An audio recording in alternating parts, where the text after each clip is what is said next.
Bonsoir à tous, ravi de vous retrouver pour ce nouveau rendez-vous d'information francophone sur El Oula, à la une ce soir. Au Palais Royal de Rabat, Sa Majesté le Roi Mohammed VI a reçu hier plusieurs nouveaux ambassadeurs auxquels le souverain a remis leur daïr de nomination. Les développements dans un instant.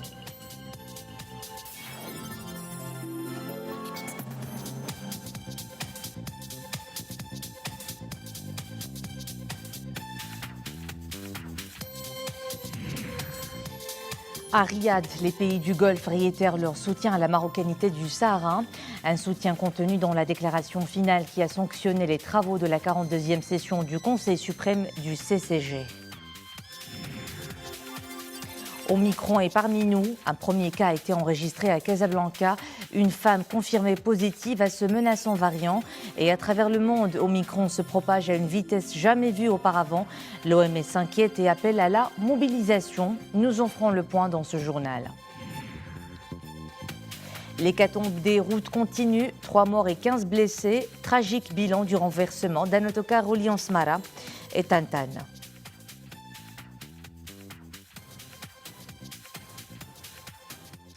Hier, au Palais Royal de Rabat, Sa Majesté le Roi Mohammed VI a reçu plusieurs nouveaux ambassadeurs dans les missions diplomatiques du Royaume, auxquels le souverain a remis leur daïr de nomination. Cette audience s'est déroulée en présence du ministre des Affaires étrangères, de la coopération africaine et des Marocains résidant à l'étranger et du chambellan de Sa Majesté le Roi. Mohamed Aït pour le film de l'activité royale. Palais Royal de Rabat où Sa Majesté le Roi Mohammed VI a reçu hier plusieurs nouveaux ambassadeurs auxquels le souverain a remis leur daïr de nomination. Et il s'agit d'eux, messieurs Mohamed Ben Chaboun, ambassadeur de Sa Majesté le Roi auprès de la République française, Karim Medrek, ambassadeur de Sa Majesté le Roi auprès du Royaume de Suède et de la République de Lettonie, Hassan Nassiri, ambassadeur de Sa Majesté le Roi auprès de la République du Sénégal, de la République de Gambie, de la République de Guinée-Bissau et de la République du Cap-Vert, Driss Isbayen, ambassadeur de Sa Majesté le Roi auprès de la République du Mali, Zakariel Goumiri, ambassadeur de Sa Majesté le Roi auprès de la République unie de Tanzanie et de l'Union des Comores, Mohamed El Basri, ambassadeur de Sa Majesté le Roi auprès du Royaume des Pays-Bas, la Hollande, Mohamed Swihi, ambassadeur de Sa Majesté le Roi auprès de la République hellénique, la Grèce, et de la République de Chypre. Abdelrazak El-Assel, ambassadeur de Sa Majesté le Roi auprès de la République du Kenya et de la République du Soudan du Sud. Mesdames Bouchra Bouchiche, ambassadeur de Sa Majesté le Roi auprès de la République du Panama. Et Wissam Zailachi, ambassadeur de Sa Majesté le Roi auprès du Commonwealth d'Australie, de la Nouvelle-Zélande, de Tuvalu, de la République des Kiribati et de la Papouasie-Nouvelle-Guinée.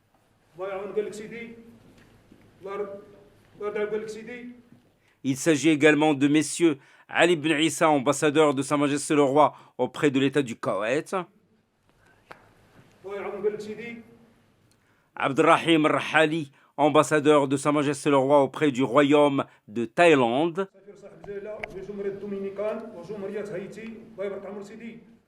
Hicham Dahan, ambassadeur de Sa Majesté le Roi auprès de la République dominicaine et de la République d'Haïti,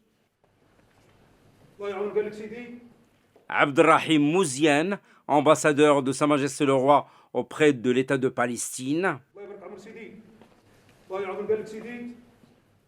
Issam Taïb, ambassadeur de Sa Majesté le Roi auprès de la République de Guinée et de la République de Sierra Leone, Hicham Al-Alawi, ambassadeur de Sa Majesté le Roi auprès de la République de Cuba, Hakim Hajwi, ambassadeur de Sa Majesté le Roi auprès du Royaume-Uni, de Grande-Bretagne et d'Irlande du Nord. Madame Nabila Fridji, ambassadeur de Sa Majesté le Roi auprès du Royaume de Norvège et de la République d'Islande. Et Mohamed Rachid Ma'ninou, ambassadeur de Sa Majesté le Roi auprès de la République du Kazakhstan, de la République du Tadjikistan, de la République du Turkménistan et de la République kirghize.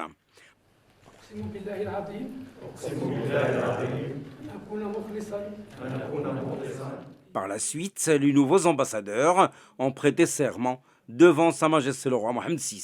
Cette audience s'est déroulée en présence du ministre des Affaires étrangères, de la coopération africaine et des Marocains résidant à l'étranger, Nasser Bourita, et du chambellan de Sa Majesté le Roi, Sidi Mohamed Al-Alawi. Pour les nouveaux ambassadeurs nommés par Sa Majesté le Roi, la confiance royale constitue une source de motivation pour contribuer au rayonnement du Maroc. Écoutons ces témoignages.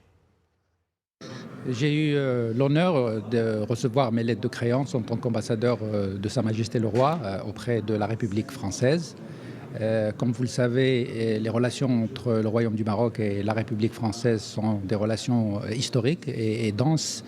Et dans la conjoncture actuelle de la crise pandémique où tous les pays sont en train de chercher les moyens de se relancer au niveau de l'économie pour essayer de limiter les impacts de la pandémie.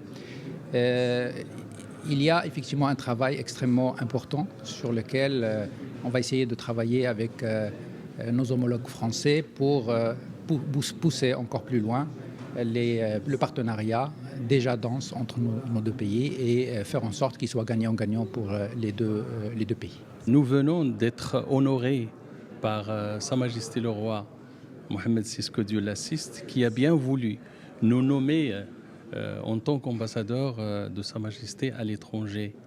Je fais partie, bien entendu, des collègues et des frères qui ont été nommés. Et à cette occasion, donc, je voudrais d'abord apprécier hautement la sollicitude de Sa Majesté le Roi et la confiance placée en nous, mais aussi dire combien cette mission constitue une lourde responsabilité qui exige de nous beaucoup d'engagement, beaucoup de dévouement et beaucoup de négation du soi. Mais nous partons sur une base solide que constitue la vision claire de Sa Majesté le Roi pour nos relations internationales. Aujourd'hui est pour moi un grand honneur d'avoir été nommé par Sa Majesté le Roi en tant qu'ambassadeur du Royaume du Maroc auprès de la République de Panama. Pour moi, c'est un honneur évidemment, mais c'est aussi une responsabilité. Mais en tant que diplomate donc de carrière, je vais travailler les lignes sur la stratégie de Sa Majesté le Roi dans la dynamique diplomatique que nous menons en ce moment et disons tout le rayonnement que nous devons donner au Maroc qui doit être reflété dans les pays d'accréditation. Les États-Unis en deuil après les tornades dévastatrices qui ont fait au moins 88 morts. En cette triste circonstance, Sa Majesté le Roi Mohammed VI a adressé un message de condoléances et de compassion au président américain Joe Biden. Dans ce message, le souverain dit avoir été profondément attristé par la nouvelle des tornades meurtrières qui ont durement frappé l'État du Kentucky et d'autres États du pays, causant de nombreuses pertes humaines et d'importants dégâts matériels. Le souverain a également fait part au président américain, aux familles éprouvées et au peuple américain de ses sincères condoléances et de sa profonde sympathie et compassion. La marocanité du Sahara ne cesse de recueillir plusieurs soutiens à travers le monde. Le dernier en date, celui du Conseil suprême du Conseil de coopération du Golfe, qui réitère ses positions et décisions constantes en faveur de la marocanité du Sahara. Réaffirmation exprimée dans la déclaration finale qui a sanctionné les travaux de la 42e session du Conseil suprême du CCG qui s'est tenu hier à Riyad sous la présidence du Royaume d'Arabie Saoudite. Je vous propose d'écouter Naïf Ben Fallah Al-Hajraf, secrétaire général du CCG.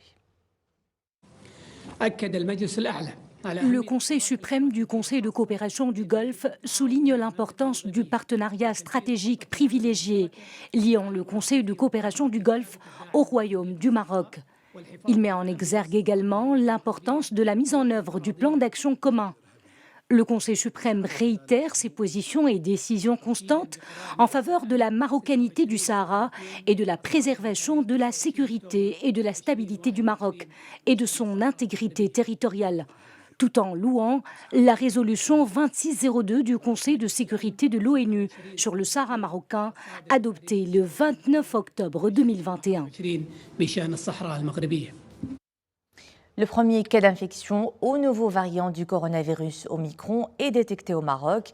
Une femme, donc, à Casablanca. Dans un communiqué, le ministère de la Santé et de la Protection sociale indique que l'état de santé de la patiente est stable et ne suscite pas d'inquiétude. Elle est placée en ce moment sous supervision médicale dans un établissement hospitalier de Casablanca, conformément aux mesures sanitaires en vigueur. Et voici à présent les précisions apportées à ce sujet par le ministre de la Santé et de la Protection sociale, Khalid Aït Talb. Le ministère de la Santé a déclaré aujourd'hui l'apparition du premier variant Omicron au Maroc. C'est une apparition au niveau de Casablanca, chez une jeune. Il semblerait, d'après les investigations, il n'y a aucun contact avec un voyage ou aucun déplacement à l'étranger. Il s'agit d'une mutation qui peut être autochtone. Et donc, le reste des contacts sont bien sûr des contacts qui reviennent bien sûr à une contamination avec le Delta. La communauté scientifique convient à ce que le Omicron reste très, très transmissible, 2 à 3 fois plus rapide que le Delta, et que son taux de létalité reste encore plus faible que le Delta, mais on a besoin encore un peu de recul pour essayer d'élucider les choses de manière très très claire. Mais il reste aujourd'hui que les meilleurs moyens aujourd'hui pour combattre, bien sûr, et riposter contre la propagation de ce variant qui est rapide, c'est de se conformer aux mesures barrières, notamment le port obligatoire du masque, qui reste quand même un des moyens les plus intéressants et les plus efficaces. Et également, il a été prouvé que la vaccination et le boost avec la troisième dose de vaccination permettrait de récupérer 75% de l'immunité, même en cas du variant Omicron. Et donc, on demande à ce que, bien sûr, les citoyennes et citoyens se conforment, bien sûr, à ces mesures-là qui sont nécessaires pour que l'on puisse, bien sûr, consolider les acquis dans lesquels nous sommes en train de vivre, parce que le Maroc contrôle la situation épidémiologique, malgré qu'il y ait quand même une petite augmentation.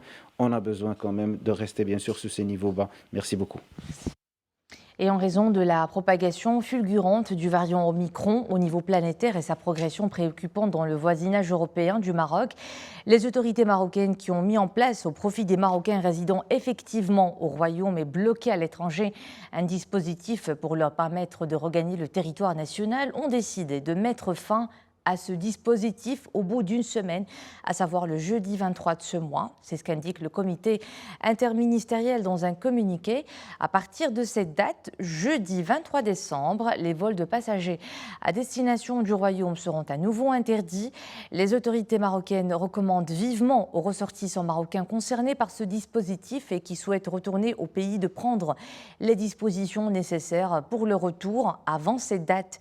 Les autorités marocaines continueront à placer la préservation de l'intégrité physique et la santé des Marocains avant toute autre considération, conclut le communiqué. Et partout dans le monde, le variant Omicron se propage à un rythme inédit.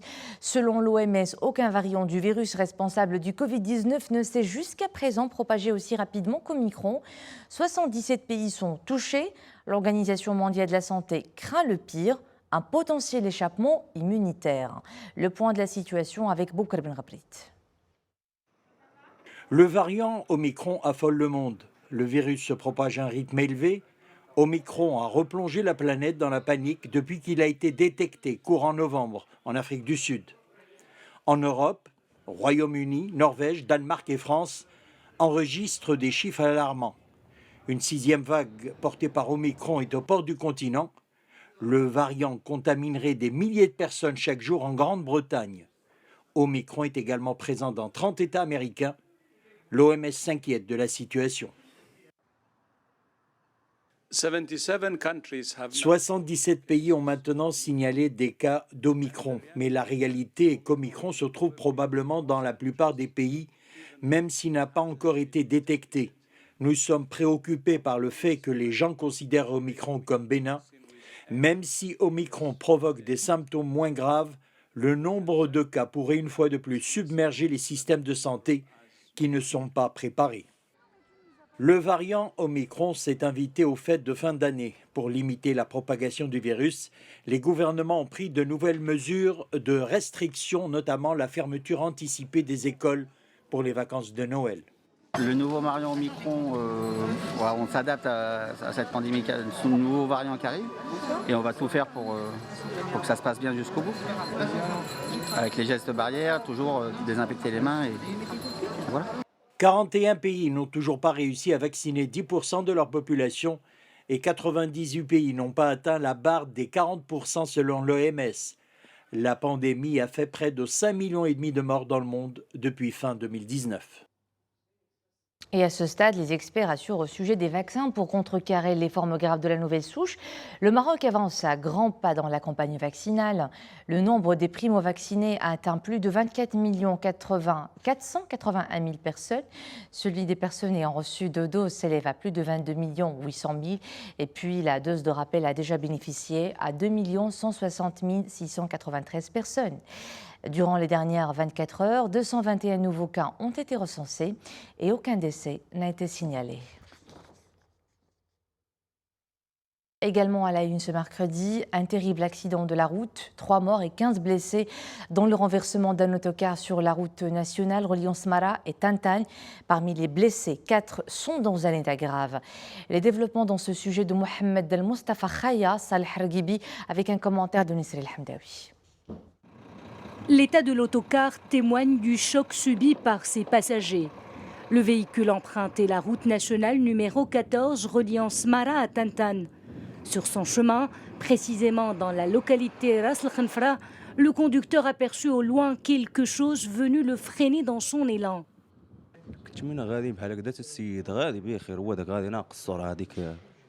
Le conducteur roulait normalement, il ne dépassait pas les 80 km à l'heure, quand soudain, il fut surpris par un dromadaire sur la route.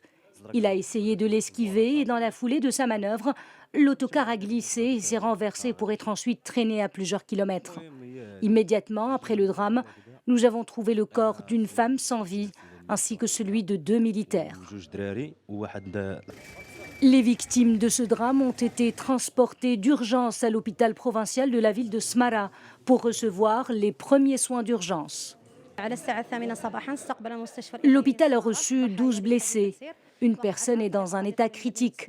Elle a d'ailleurs été transférée à l'hôpital militaire de l'Aïoun car elle souffre de plusieurs fractures. 11 autres blessés sont dans un état stable. Tous ont subi un scanner. Malheureusement, 3 personnes ont été tuées dans cet accident. 2 militaires et une personne civile. 4 passagers sont venus dans un état grave. La route reliant Smara à Tantan est, semble-t-il, souvent traversée par des dromadaires. Aux premières heures de la matinée, la vue deviendrait faible pour les usagers de ce tronçon. Difficile donc de rouler en toute quiétude. Dans le reste de l'actualité, le chef du gouvernement, Aziz Arnouch, prend part par visioconférence aux travaux du 7e sommet mondial de l'Open Government Partnership qui se tient à Séoul, en Corée du Sud, sur 3 jours. Écoutons un court extrait de son intervention. C'est un réel plaisir et une fierté pour moi de prendre part au sommet mondial du partenariat du gouvernement ouvert au titre de l'année 2021. Cette fierté est d'autant plus grande que le Maroc siège depuis le 1er octobre dernier au comité directeur de l'OGP. L'élection du Royaume du Maroc au sein de ce comité reflète les avancées réalisées sous les hautes orientations de Sa Majesté le roi Mohamed VI, que Dieu l'assiste, dans les domaines liés à la promotion de la démocratie participative, à la moralisation de la vie publique et au renforcement des valeurs de transparence et d'intégrité. Nous vous dévoilons à présent les heureux lauréats du 19e Grand Prix national de la presse. La cérémonie de remise des prix s'est tenue hier à Rabat. Plusieurs œuvres dans différentes catégories ont concouru pour le précieux sésame. Et parmi les primés dans le prix de la télévision, notre collègue Khalid Esdoun de la direction de l'information d'El Oula pour un documentaire intitulé Le vaccin de l'espoir, une œuvre réalisée avec Nawel Gourari, Khadija Rafiqi, Hamza Saïh et Mohamed Zaro. La suite du palmarès, Mounia Marouche. C'est une consécration tant attendue par les professionnels de la presse, toutes catégories confondues. Le Grand Prix de la télévision revient cette année à Khalid Esdoun pour son œuvre Le vaccin de l'espoir et à Maryam Raisi pour son épisode intitulé Rawa de l'émission Kuluna Abtal. Quant au prix de la radio, il a été attribué ex aequo à Karima Zanoun pour une enquête intitulée Les Marocains au temps du Corona et à Khalid Dernen pour son œuvre L'immobilier en cours de construction quand le rêve de posséder un logement se transforme en un cauchemar fait d'escroquerie. Le documentaire Le vaccin de l'espoir relate toutes les phases de gestion de la pandémie au Maroc. Ce prix récompense les efforts consentis par le staff de production du reportage, caméraman, technicien, monteur et journaliste. C'est une consécration pour moi et pour tous les journalistes et techniciens de la SNRT. Tous travaillent avec un grand professionnalisme.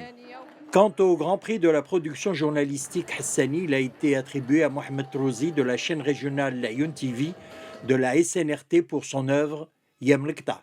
Décerner les meilleurs prix parmi 111 œuvres en lice dans cette compétition n'a pas été chose aisée pour le jury.